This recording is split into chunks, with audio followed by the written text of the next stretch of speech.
Warahmatullahi wabarakatuh. Kembali lagi di pelajaran geografi di pertemuan kedua. Minggu kemarin kita sudah membahas tentang pengertian geografi menurut para ahli, objek-objek geografi dan cabang-cabang ilmu geografi. Minggu ini kita akan mempelajari tentang konsep geografi. Apa itu konsep? Konsep geografi adalah pola abstrak yang berkaitan dengan gejala-gejala nyata tentang geografi.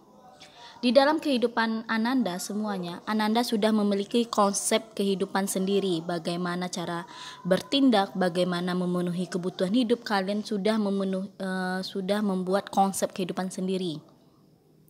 Maka geografi ini ada juga konsepnya atau pola abstrak atau pola tidak nyata. Pola tidak nyata yang selalu berkaitan dengan keadaan-keadaan atau gejala di permukaan bumi ini. Konsep geografi ini ada 10. Yang pertama, lokasi. Lokasi ini kalau sekarang sudah modern ya, kita sudah bisa melihat di Google Map. Tapi kalau sebelum adanya Android, sebelum adanya internet, dulunya banyak mereka yang menentukan lokasi. Kalau kalian mau jalan ke Bungo, ada batu warna kuning yang ada merek Jambi 20 km lagi, Kota Bungo 30 km lagi. Itu yang menentukan lokasi. Atau kalian bisa melihat dari peta. Jadi konsep lokasi ini adalah konsep yang mengacu pada kedudukan suatu objek. Suatu objek ada di permukaan bumi. Makanya sekarang sudah adanya internet, bisa melihat dari Google Map. Oke, yang kedua, jarak. Berapa lama waktu yang dibutuhkan untuk tiba di wilayah tempat tinggal Anda? Setiap jarak rumah kita ke sekolah itu berbeda-beda. Ada yang dari Sungai Mancur, ada yang dari Empelu, ada yang dari Tanah Bekali. Jaraknya berbeda-beda, tidak semuanya sama. Berarti bisa juga kalian lihat di Google Map berapa sih jarak dari Sungai Mancur ke SMA 18 Bungo. Ada yang 3 kilo, dari Empelu ada yang 2 kilo. Tidak selalu sama. Itu bisa kita lihat, tetapi tidak bisa kita rasakan, bisa kita lihat, tetapi tidak berbentuk suatu benda, makanya abstrak, tidak nyata. Jadi konsep jarak adalah ruang yang terdapat di antara dua objek. Yang ketiga, keterjangkauan. Konsep ini bagaimana menuju wilayah tempat tinggal Anda? Ada yang menuju ke sekolah pakai motor, ada yang berjalan kaki. Ini konsep keterjangkauan ini adalah mengacu pada kemudahan untuk mencapai suatu objek yang dipengaruhi oleh kondisi geografis pada suatu wilayah. Misalnya, ya tadi Ananda mau pergi ke sekolah, ada yang pakai motor, itu butuh waktu 5 menit saja. Ada yang menggunakan jalan kaki, butuh 30 menit. Berarti keterjangkauannya memudahkan Ananda menggunakan motor atau kendaraan. Itu berarti kemudahan untuk mencapai suatu objek. Objek adalah suatu tempat ya. Next, morfologi. Apakah terdapat pegunungan di sekitar wilayah tempat tinggal Anda? Kita sama-sama kita ketahui kita dekat dengan Gunung Kerinci. Kita di daerah perbukitan Barisan, Bukit Barisan. Wilayah kita berada di lembah. Berarti morfologi kita seperti apa? Sebelum kita mengetahui morfologi kita, apa sih itu morfologi? Morfologi adalah bentuk-bentuk muka bumi akibat proses alam atau tindakan manusia. Kalau proses alamnya kita berada di daerah perbukitan. Kalau proses manusianya, bukit tersebut kadang diambil tanahnya sama manusia dan menjadikan daerah datar. Contohnya sekolah kita saat ini. Jadi konsep morfologi adalah bentuk-bentuk permukaan bumi sebagai proses alam dan aktivitas manusia. Next, konsep interaksi interdependensi. Nah, contohnya interaksi antara desa dan kota. Ini saling berkaitan. Interaksi berarti adanya hubungan timbal balik, adanya hubungan ketergantungan antara desa dan kota. Contohnya, masyarakat kota membutuhkan liburan ke desa. Masyarakat kota membutuhkan bahan pokok yang ditanam dari desa. Oke. Jadinya, konsep interaksi dan interdependensi ini adalah konsep yang berkaitan dengan hubungan timbal balik dan saling ketergantungan antar wilayah. Sedangkan yang masyarakat desa membutuhkan keuangan, membutuhkan teknologi, membutuhkan pendidikan dari kota. Jadi, hubungan timbal balik dan saling ketergantungan antar wilayah. Next, yaitu keterkaitan keruangan. Keterkaitan keruangan ini adanya hubungan timbal balik antar wilayah, adanya sebab dan akibat.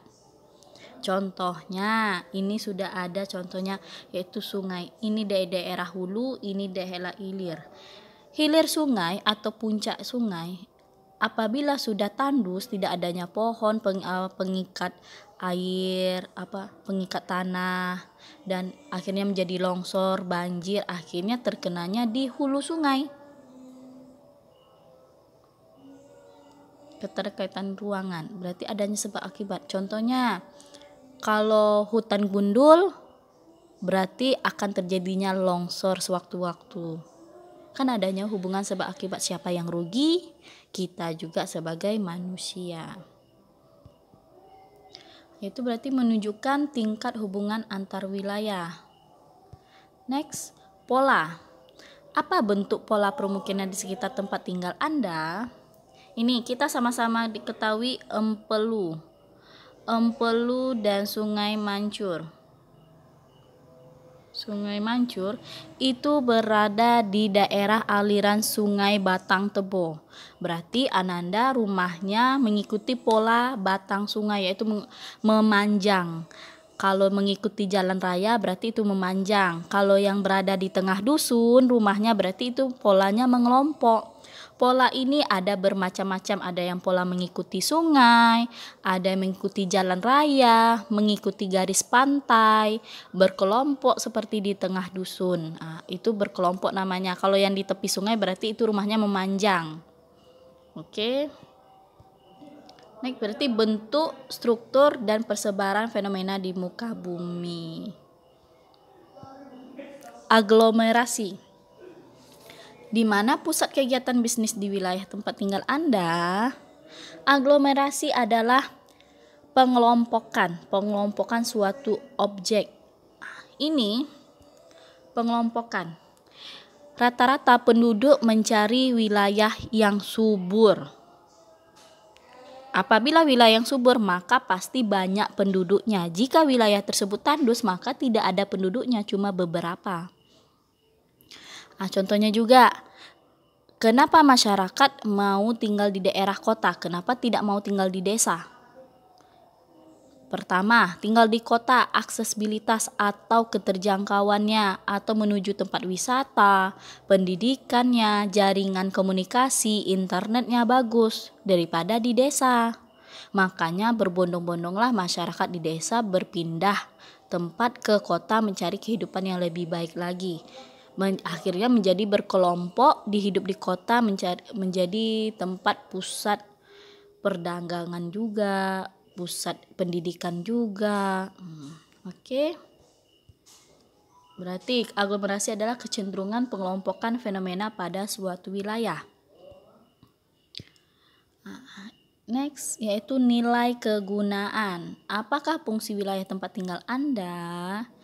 Nilai kegunaan. Kita sama-sama ketahui dusun Empelu, dusun Sungai Mancur, atau kecamatan Tanah Sepenggal itu rata-rata mata pencarian penduduknya itu karet.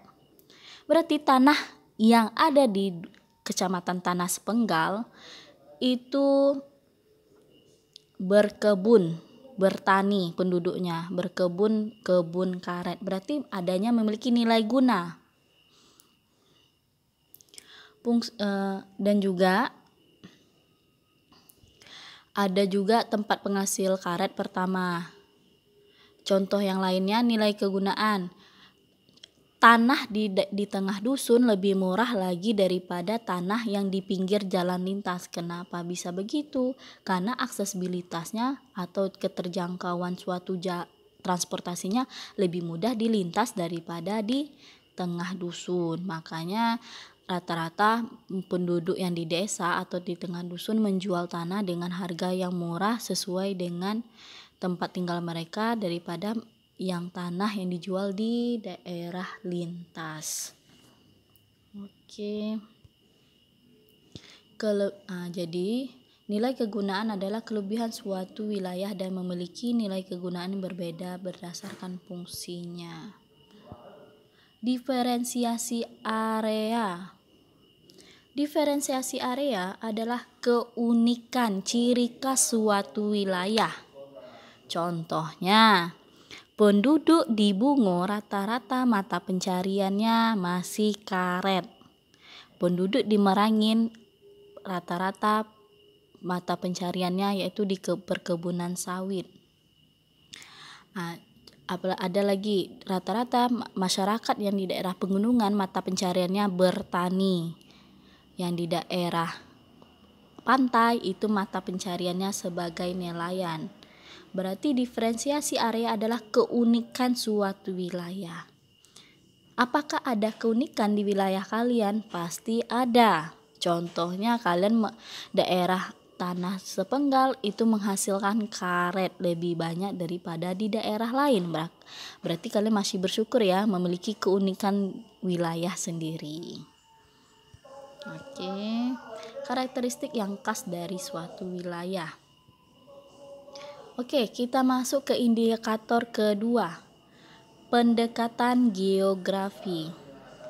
Pendekatan geografi berarti bukan PDKT saja yang ada ya, tapi di dalam ilmu geografi ada juga pendekatan. Kita meneliti, menelaah kembali apa yang terjadi di wilayah kita, apa yang terjadi di lingkungan tempat tinggal kita. Berarti pendekatan geografi adalah sudut pandang untuk mengkaji fenomena geografi dari topik tertentu menjadi perhatian. Makanya dari PDKT ini timbullah kita memandang sudut pandang kita dulu, kita melihat, barulah akhirnya menjadi perhatian. Perhatian menjadi di pelajaran geografi atau perhatian di lingkungan Ananda sendiri. Oke. Pendekatan geografi ini ada 3. Pertama, pendekatan ke ruangan. Pendekatan ke ruangan ini alam, lingkungan, alam yang ada di sekitar kehidupan Ananda. Contohnya, ini ada contohnya kebakaran hutan. Yang pertama, di mana terjadinya kebakaran hutan? Oh, di daerah Provinsi Jambi. Berarti wilayah Jambi kan? Yang kedua, wilayah mana saja yang terkena dampak kebakaran hutan? Banyak, Sumatera Barat kena, Palembang kena, sampai negara tetangga pun Malaysia berdampak juga. Di wilayah mana pada mulanya kebakaran hutan terjadi? Itu di daerah Provinsi Riau dengan Provinsi Jambi. Itu masih wilayah dibacakan, bukan adanya manusia, bukan ada sebabnya dari faktor lingkungan, tetapi masih faktor alam, yaitu karena pemanasan global. Adanya musim kekeringan, musim kemarau yang panjang, itu masih diakibatkan oleh alam sendiri. Kalau pendekatan ke ruangan, kita teliti dulu, oh sudah masuk musim kemarau, tanahnya tanah gambut, makanya mudah terbakar. Kita teliti dulu alamnya. Oke. Yang kedua, pendekatan ke lingkungan. Pendekatan ke lingkungan ini dari faktor alamnya kita cari bagaimana penyebabnya nanti terhadap lingkungan seperti hewan, tumbuh-tumbuhan, dan manusia. Kalau terhadap hewan, kita sama-sama ketahui tahun 2019 kemarin kebakaran hutan, banyaknya ular piton, kera, binatang-binatang yang sudah hampir punah ikut terbakar di kebakaran hutan tahun 2019 kemarin. Dan juga pohon-pohon yang sudah punah seperti jati, pohon karet ikut terbakar. Akhirnya mata pencarian penduduk tidak dapat, akhirnya kemiskinan merajalela karena akibatnya kebakaran hutan tadi. Terhadap manusia adanya sesak nafas, akhirnya jalur transportasi ditutup seperti pesawat terbang, kapal laut, kendaraan bermotor banyaknya kecelakaan. Itu akan dampaknya bagi ke lingkungan. Oke, yang ketiga, pendekatan kompleks wilayah. Selain faktor kondisi fisik berarti wilayah yang tadi ya, ke ruangan. Kita teliti dulu dari alamnya. Apa penyebab kebakaran tersebut? Apakah kompleks wilayah ini, apakah ada pengaruh dari manusia juga? Pasti ada. Mereka yang salah satu pengusaha-pengusaha ingin membuka lahan untuk membangun pabrik mereka, ingin mengambil kayunya, ingin menanam kembali, akhirnya membakar tanpa mereka sadari, menyebar kebakaran tersebut, apalagi pada musim kemarau mereka membakarnya. Barulah kita atasi. Oh, ternyata wilayah Jambi lahannya gambut. Wilayahnya saat musim kemarau terjadinya kebakaran hutan.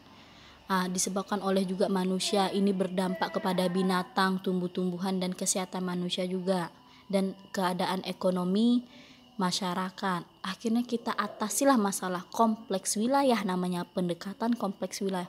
Sudah kita teliti semuanya, kita cari pengatasnya. Contohnya kemarin 2019 adanya penyebaran garam lewat udara. Garam adalah air laut ya. Air laut yang dikeringkan menjadi garam. Itu mengatasi api-api yang masih hidup tetapi belum sampai ke akarnya. Ada juga dari BNPB menyemprot air untuk lahan-lahan gambut yang masih berasap. Itu biarpun sudah berasap, masih keluar asapnya, tapi di akar-akarnya masih memiliki api. Oke. Bukan kebakaran saja, mungkin kita bisa melakukan studi atau penelitian tentang banjir. Kita bisa menggunakan pendekatan wilayah dari banjir, musim hujan, longsor, gempa bumi, kerusakan oleh teknologi, pembuangan sampah secara liar, penebangan hutan. Itu bisa kita teliti menggunakan pendekatan geografi yang ada 3 ini, yaitu keruangan, kelingkungan, dan kompleks wilayah. Oke, sampai di sini 2 indikator sudah Ibu jelaskan, semoga bermanfaat. Silakan Ananda menyalin di buku catatannya, semoga paham. Tetap jaga kesehatan, tetap jaga jarak, tetap semangat dalam belajar daringnya. Assalamualaikum warahmatullahi wabarakatuh.